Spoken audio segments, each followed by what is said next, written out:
দেখতে বলবো ছবিটা খুব কষ্ট করে বানিয়েছে, যে কোনো প্রথম সবসময় স্পেশাল হয় এবং অঙ্কুশ যেভাবে এই ছবিটার পিছনে পরিশ্রম করছে পরিশ্রমিক।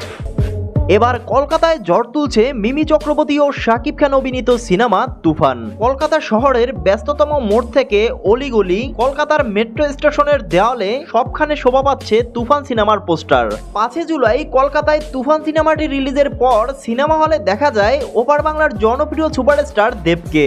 সিনেমা হল থেকে তুফান দেখে বের হয়ে শাকিব খান ও রায়হান রাফিকে নিয়ে বেশ প্রশংসা করেন দেব। তার এমন মন্তব্য অনেকেরই ভালো লেগেছে।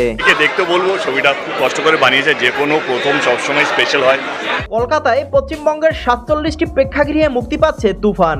বাংলাদেশের মতো তুফান সিনেমাটি কলকাতায় ঝড় তুলবে এমনটাই মনে করছে অনেকেই। এদিকে তুফান সিনেমা নিয়ে দেবের এমন প্রশংসনীয় আচরণ অনেকেই সাধুবাদ জানিয়েছে। প্রিয় দর্শক, তুফান নিয়ে পরবর্তী আপডেট পেতে আমাদের চ্যানেলটি সাবস্ক্রাইব করে সাথেই থাকুন।